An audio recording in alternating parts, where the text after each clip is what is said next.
Hello, everybody. This is Lynn Wenger with the Compliance Alliance, and we welcome you to the Power Half Hour.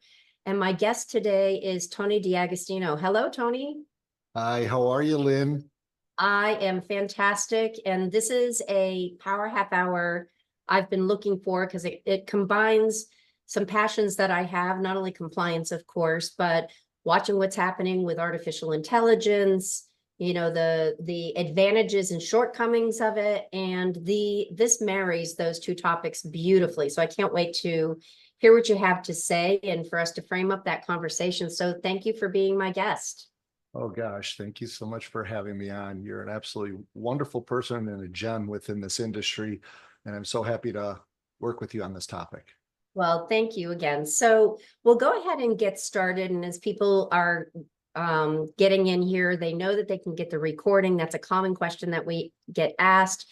You can also drop your questions in the chat area, and we're happy to address them on the fly. The Power Half Hour is just that, half hour, hard hitting. We're going to get right into it, and we're going to be hyper focused on today's topic. So Tony and I were talking off camera, and we were discussing really what is going on in the space of artificial intelligence and looking at, let's just even frame it up, Tony, with what are the top 3 trends that you're seeing in artificial intelligence for early childhood education? What would you say about that? Well, I would start with some things that I think are sort of shocking for people. Artificial intelligence actually started in the 40s, okay, in the 1940s. And people are like, how could that even be? But the fact is, it only really got popularized about a year and a half ago when OpenAI brought out ChatGPT and opened it to the public. I'm not saying that they've had it to that degree since the 1940s, but they've had different versions of it, and Tesla's used it a lot. So when you ask me about the top elements of AI that affect childcare industry today, I think it's a very important and a strong question. First and foremost, I think one of the greatest opportunities we have is leveraging it for marketing sake. Um, we all, as childcare owners and operators, and in addition to being the founder and CEO of Inspire Care 360, I also have childcare centers in Western New York. And I've had that for over 12 years.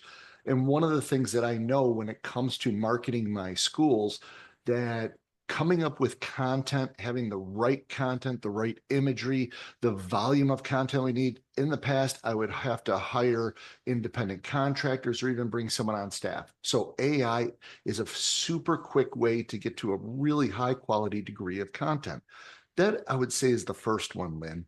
Yes. Um, the second, when it really comes to AI in the marketplace, is really the balance, and I call it a little bit of a delicate balance of how it affects the classroom. Now, none of us want robots teaching our children. Though in some of the AI presentations I've done, Lynn, you will see in parts of Asia today, and especially in Japan, they are actually using robotics to teach children in preschools. So there is a possibility of that come about. But when I look at it today and what is really the opportunity within the States is the opportunity for teachers to take their creativity to the next level. Quite oftentimes, teachers have the opportunity to work with existing curriculum, whether it be a Reggio program curriculum or a high scope or your own custom curriculum. Teachers sometimes get bored of the kind of activities or the themes that they're doing. One of the greatest values with AskRegi is you can feed into some of these tools and applications. What type of environment do you have? Like, do you have a learn through play environment? Do you have more of a STEM environment, or do you have, different elements about social, emotional, or cognitive development, or, fine to gross motor skill activities? And then start to look at what are ways that we can create some really creative activities to engage the kids, and also maybe different themes that we haven't done before. It is Right. wonderful how AI can truly produce those things. And third is really the area that probably we're going to talk a little bit more about today, because it has to do with the name of your organization. And that is compliance. And the bigger picture is really the back office of our schools. Is we know we're thin in administration through most of our schools. That Right. means we have to stay thin with margins. It would be wonderful to have the kind of staff that a public school or a university would offer. But at the end of the day, we don't have that. So to stay efficient, to optimize opportunity, profitability, so we can invest back in our schools, taking advantage of AI to help us manage the regulations that we go through, to help us manage the documents that we have, and the way that we are trying to bring our operating procedures, our policies, our products and solutions that we bring for families to the market.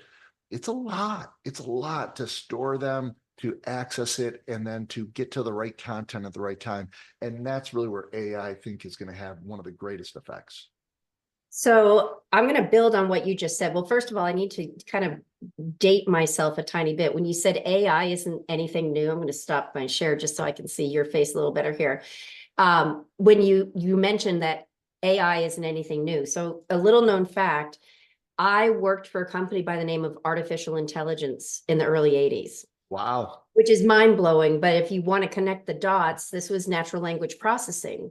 And Yeah. it was the day of Kurzweil. If for anybody who's been following it for that long, yes, I'm that old, but truly that was the beginning of voice recognition.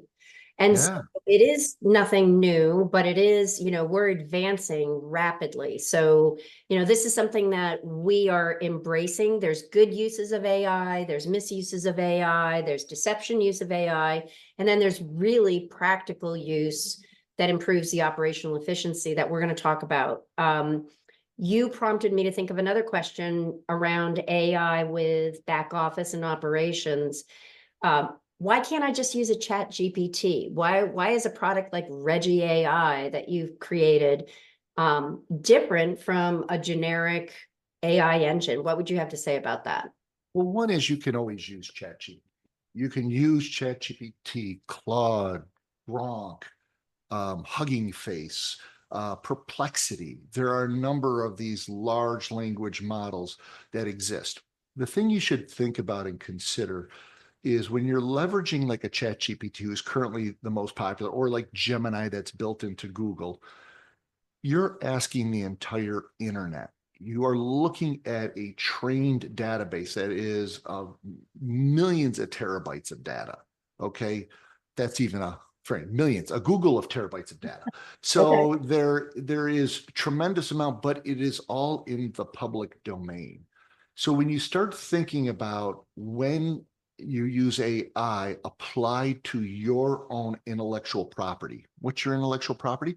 Well, your handbooks, your family, your staff handbooks, your standard operating procedures, your internal audit documents, your policies you've created, anything that helps govern your business, any of the ways that you operate your different classrooms, infant, toddler, preschool, pre-K, UPK, school age programs, and how you do things. Do you really want to send all of that up into the internet to have it searched? So if you said, hey, I want to check the state regulations for, oh, I don't know, let's say for Florida, and you just put into ChatGPT. Well, ChatGPT may get to the state regulation. It may go to in-home state regulation. It also may go to NACI. It may go to a blog. It may go to some forum. It may go to Reddit. You don't know where it's going to pull all of its data from.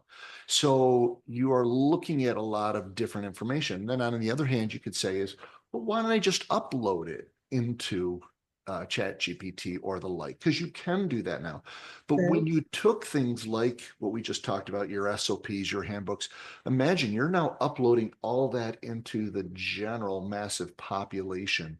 That's And right. now you're saying, hey, I only want you to look at this document, but now it is actually learning from your documentation.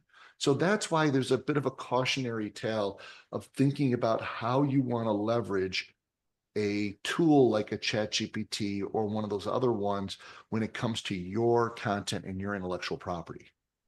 Excellent, excellent point about that. And what I also heard you say too is and I know our listeners are eager to actually see Regi and get their hands on it, but I'm going to just hold off on that for another second or two. The other thing that you said too is that within Regi AI, it's continually learning, but it's also, from my experience using the tool, you've got the state regulations in there. So it's not drawing from a general inquiry. You've taken great pains to get the state regulations in. Can you talk further about that? Absolutely. So what we have done is we've curated all 50 states' regulations. And not only have we curated the regulations for just group care facilities, which is child care centers, we've done it for in-home, for Head Start programs, for unique different type of programs, because each state sometimes only has one regulation up to 20 different regulations. And then throughout the year, some states add addendums, some states add memos, some states add updates to their existing regs. So what we're doing is we're constantly curating that content, archiving the old, replacing it with the new. So you're always looking at the newest data available. Now, that's important because there's opportunities at times. Again, if we use the example of a ChatGPT, you may have a document out there, but then there may be an addendum that changes some of the significant things in the overall regulation published. That is then published in our site, so you can go directly to it, as to the fact if you were going into the general public. Okay. So I've had a chance to play around with it, and something else too that popped off the page to me as I was thinking about practical use of this. Mhm. As our listeners are thinking about how would I use this as a tool to help me manage compliance, I also started thinking about it in terms of when I open up a new school, I want to know certain things about another state that I don't necessarily know about. So it's a knowledge base, not only to manage your current compliance practices, but if you're looking at expanding, replicating, refitting an area, wow, what a wealth of knowledge without having to crawl through pages upon pages upon pages. So not just for your existing childcare program or in-home program, but looking at ways in which you might expand and using Regi AI to help with that. Take it away. Yeah. Well, no, it's a really good point that you make. You know, for a typical school that has one or several locations, which is the majority of schools throughout the US, we typically have an owner, or if it's a nonprofit, an executive director with a board. The owners sometimes are very involved. They're the director too. They're hands-on. But there's also many different owners, similar to myself too, who are arm's length away from the day-to-day operations. But I also need to be up on a document that's like this thick, like a small phone book. By the way, folks, there was things called phone books. So when Yes. they're when that means is that there's a ton of information from an owner, and it's very difficult for an owner who's not in every day to get directly to some of that information rapidly. Two is for a director. A director needs that as their playbook. They should, before with my directors at my schools, I always had them have it as a binder. They would keep it in their car when they left. They would go home with it, because if they got a call after their part of the shift ended, they needed to reference the requirements, and they'd be flipping through pages get pulled out, all those things after a while. Then you imagine, where do you most likely want to hire your administration? Is usually from within with your teachers. So not only should your teachers know regulations, but a new hire assistant director or someone to become a director, they really have to get up to speed. So if you imagine the fact that you're expanding into a new state and you don't have any of the knowledge, super quick way to get into it.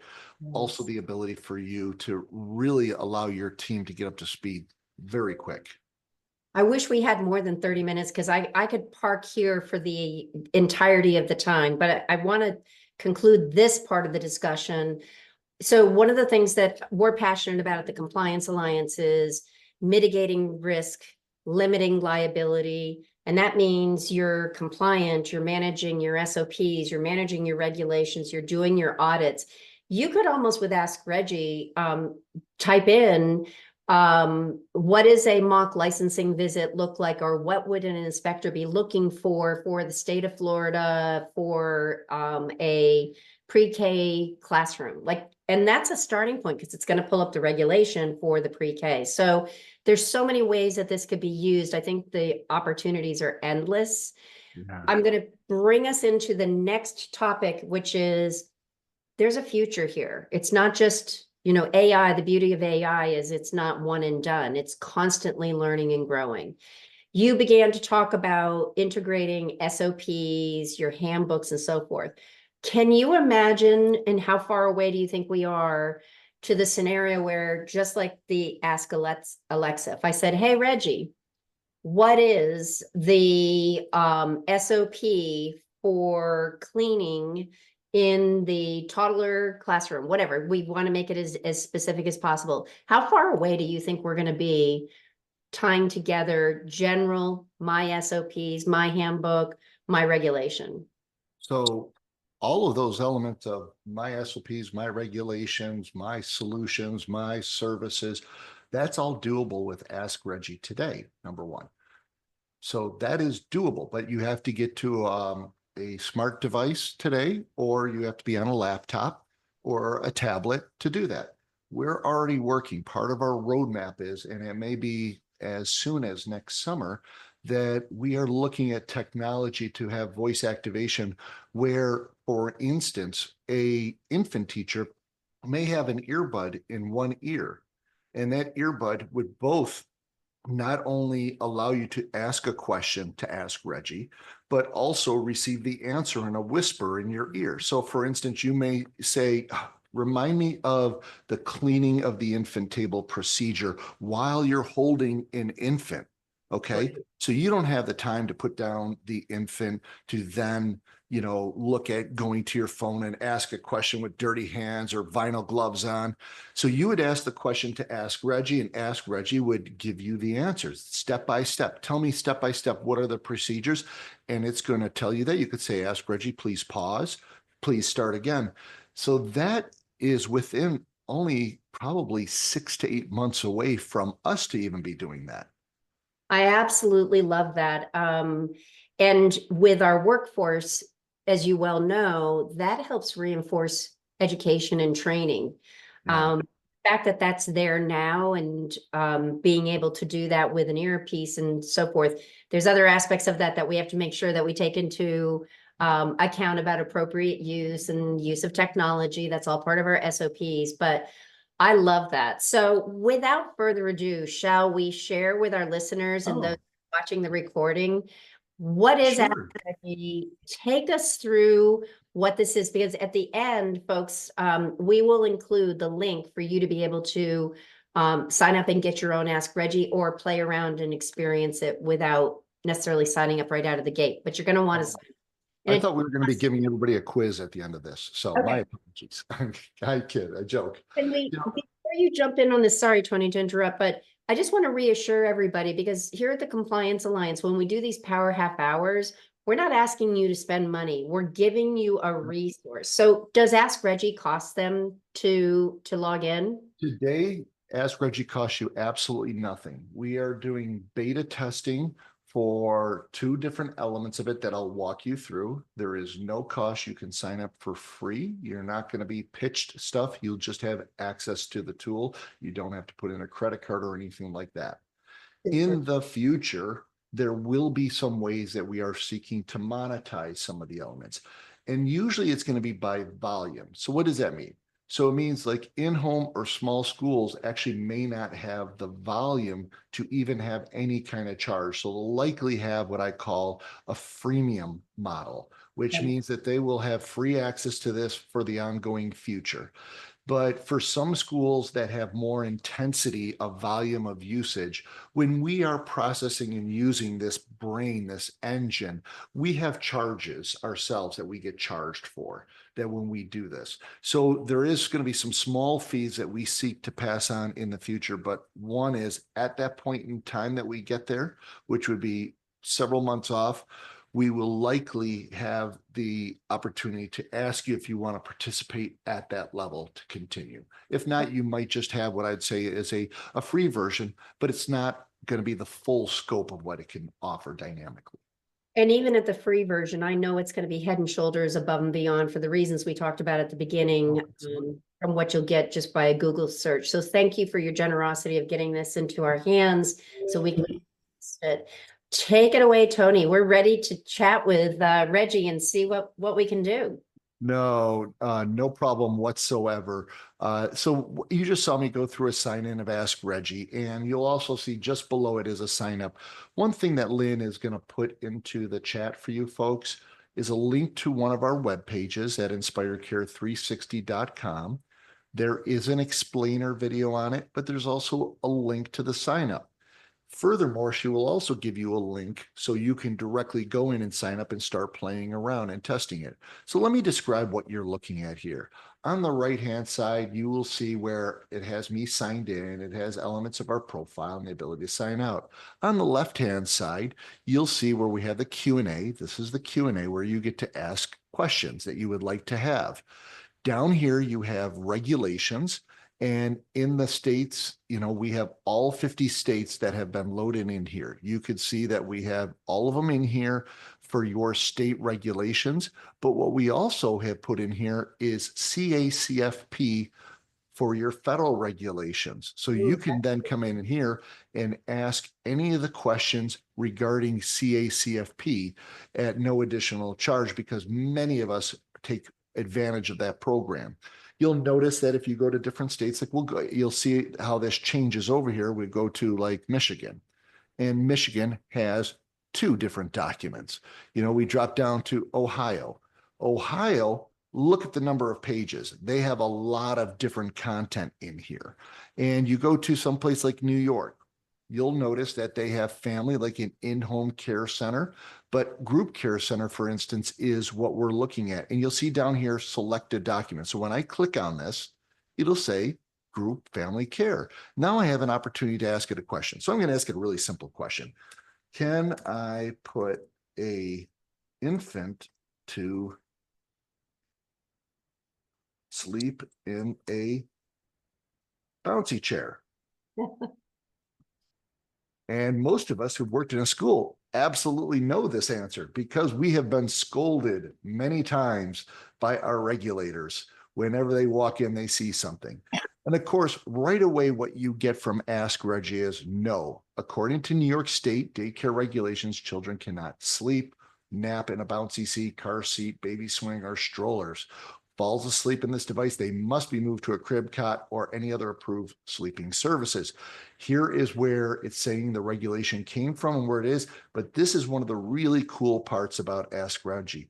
And this works throughout that you can click on here and it brings you directly to that regulation. So you can read more, and then the pages. So you go, like, instance, to page 16. And it then talks about different elements. Infant must not be left in a crib, playpen, or other confinement for more than 30 minutes. So it gives you some additional context in addition to what you were asking for, to make sure that you fully understand the answer. Whenever it comes to AI, and you'll see at the bottom of like a chat GPT, it'll oftentimes say, please don't take this, and I'm paraphrasing, don't take this as gospel, don't take this as word. Only thing, check to make sure you understand it's correct. That's why we put the references in. Since we are also having the system understand how people are asking questions and trying to improve the questioning, what we've done at this time, the area that you do pay is you pay a little bit with your time and giving us feedback. You'll notice up here in the question section, it says, please provide feedback to ask another question. So we basically block this out until you provide feedback. And how you give feedback is you either click on the down arrow or the up arrow, the up thumbs up, I should say, not arrow. And so if you click on the thumbs up, it's going to just say, cool, you agree with this answer, you believe it's good. The down one would say the answer we don't believe was correct, or was partially correct, or it's not enough detail. The reference is not accurate. You would be able to click one of these or multiple elements of this and then submit it. We would then get the information so our developers continue to develop in the right way. You would also be able to click the up arrow, and immediately you'll notice I can ask another question up here. But another thing that you'll have is response confidence. Response confidence is not saying it was 100% accurate. What it is saying is when it looked at the document, did it have enough resources to answer the question correctly? And it believed it had the number 100% of the resources to answer that question correctly. You'll also notice related questions, because maybe that wasn't exactly the question you really want to get to. So this could jar some other opportunities. I love So, that. for instance, you say, can an infant sleep in a car seat during the day? What should I do if my baby falls asleep in a bounce chair? What are the safe sleeping practices for an infant? So if I click on this, you'll notice it just pops right up here.